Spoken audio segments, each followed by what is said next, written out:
21वां अध्याय, बलि का बांधा जाना। श्री सुखदेव जी कहते हैं, परीक्षित, भगवान का चरण कमल सत्यलोक में पहुंच गया। उनके नख चंद्र की छटा से सत्यलोक की आभा फीकी पड़ गई।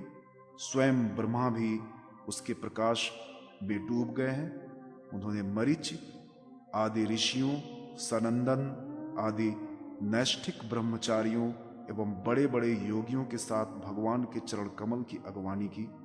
वेद, उपवेद, नियम, यम, तर्क, इतिहास, वेदांग और पुराण संहिताएं जो ब्रह्मलोक में मूर्तिमान होकर निवास करते हैं तथा जिन लोगों ने योग रूप वायु से ज्ञानाग्नि को प्रज्वलित करके कर्म मल को भस्म कर डाला है, वे महात्मा सबने भगवान के चरणों की वंदना की। इसी चरण कमल की स्मरण की महिमा से ये सब कर्म के द्वारा प्राप्त न होने योग्य ब्रह्मा जी के धाम में पहुंच गए। भगवान ब्रह्मा की कीर्ति बड़ी पवित्र है। वे विष्णु भगवान के नाभि कमल से उत्पन्न हुए हैं। अगवानी करने के बाद उन्होंने स्वयं विश्व रूप भगवान के ऊपर उठे हुए चरण का अर्ध पाद से पूजन किया, प्रक्षालन किया। पूजा करके बड़े प्रेम और भक्ति से उन्होंने भगवान की स्तुति की। परीक्षित, ब्रह्मा के कमंडलू का वही जल विश्व रूप भगवान के पांव पखारने से पवित्र होने के कारण उन गंगा जी के रूप में परिणत हो गया, जो आकाश मार्ग से पृथ्वी पर गिरकर तीनों लोगों को पवित्र करती है। ये गंगा जी क्या है? भगवान की मूर्तिमान उज्जवल कीर्ति। जब भगवान ने अपने स्वरूप को कुछ छोटा कर लिया, अपनी विभूतियों को कुछ समेट लिया, तब ब्रह्मा आदि लोकपालों से अपने अनुचरों के साथ बड़े आदर भाव से अपने स्वामी भगवान को अनेकों प्रकार की भेंटें समर्पित की। उन लोगों ने जल उपहार, माला, दिव्य गंधों से भरे अंगराग, सुगंधित धूप, दीप, खीर, अक्षत, फल, अंकुर, भगवान की महिमा और प्रभाव से युक्त स्तोत्र, जलघोष, नृत्य, बाजे गाजे, गान, शंख और दुदुम्बी के शब्दों से भगवान की आराधना की।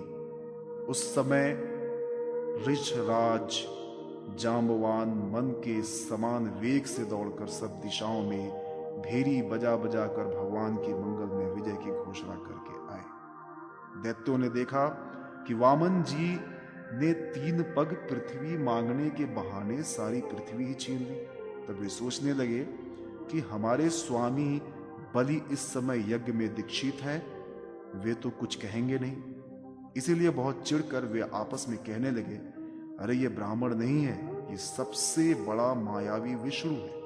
ब्राह्मण के रूप में छिपकर ये देवताओं का काम बनाना चाहता है। जब हमारे स्वामी यज्ञ में दीक्षित होकर किसी को किसी प्रकार का दंड देने के लिए उपरत हो गए, तब इस शत्रु ने ब्रह्मचारी का वेश बनाकर पहले तो याचना की और पीछे हमारा सर्वस्व हरण कर लिया। यूं तो हमारे स्वामी सदा ही सत्यनिष्ठ हैं, परंतु यज्ञ में दीक्षित होने पर वे इस बात का विशेष ध्यान रखते हैं। वे ब्राह्मणों के बड़े भक्त हैं तथा उनके हृदय में दया भी बहुत है, इसलिए वे कभी झूठ नहीं बोल सकते। ऐसी अवस्था में हम लोगों का यही धर्म है कि इस शत्रु को मार डालें।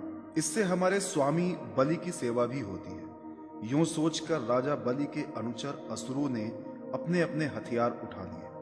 परीक्षित, राजा बलि की इच्छा न होने पर भी वे सब बड़े क्रोध से शूल, पट्टिश आदि लेकर वामन भगवान को मारने के लिए टूट पड़े।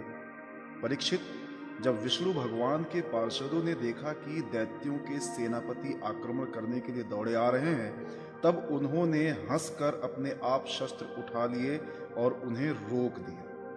नंद सुनंदन, जय विजय, प्रबल, बल, कुमुद, कुमुदाक्ष, विश्वक्सेन, गरुड़ जयंत, श्रुतदेव, पुष्पदंत और सात्वत, ये सभी भगवान के पार्षद 10-10 हजार हाथियों का बल रखते हैं। वे असुरों की सेना का संहार करने लगे। जब राजा बलि ने देखा कि भगवान के पार्षद मेरे सैनिकों को मार रहे हैं और वे भी क्रोध में भरकर उनसे लड़ने के लिए तैयार हो रहे हैं, तो उन्होंने शुक्राचार्य के शाप का स्मरण करके उन्हें युद्ध करने से रोक दिया। उन्होंने विप्रचिति, राहु, नेम आदि दैत्यों को संबोधित करके कहा, भाइयों मेरी बात सुनो, लड़ो मत, वापस लौट आओ, ये समय हमारे कार्य के अनुकूल नहीं है। दैत्यों, जो काल समस्त प्राणियों को सुख और दुख देने की सामर्थ्य रखता है, उसे कोई पुरुष चाहे कि मैं अपने प्रयत्नों से दबा दूं तो ये उसकी शक्ति से बाहर है।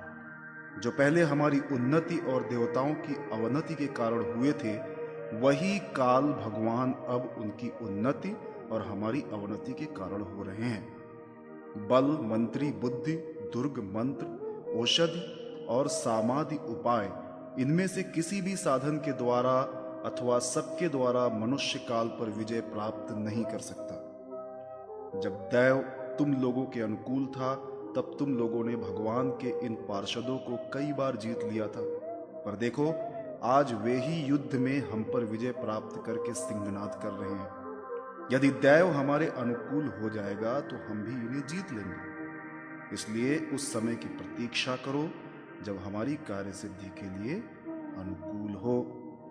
श्री सुखदेव जी कहते हैं, परीक्षित, अपने स्वामी बलि की बात सुनकर भगवान के पार्षदों से हारे हुए दानव और दैत्य सेनापति रसातल में चले गए। उनके जाने के बाद भगवान के हृदय की बात जानकर पक्षीराज गरुड़ ने वरुण के पाशों से बलि को बांध दिया।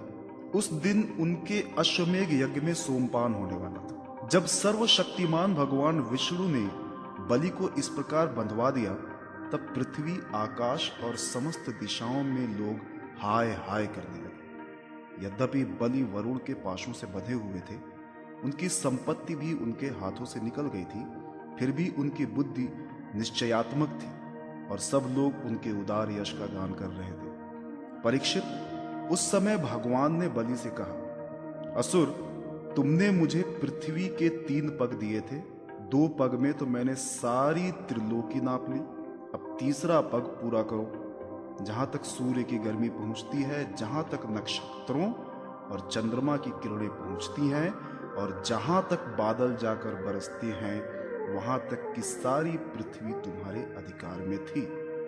तुम्हारे देखते ही देखते मैंने अपने एक पैर से भूलोक, शरीर से आकाश और दिशाएं एवं दूसरे पैर से स्वलोक नाप लिया है।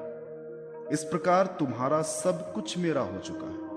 फिर भी तुमने जो प्रतिज्ञा की थी उसे पूरा न कर सकने के कारण अब तुम्हें नरक में रहना पड़ेगा।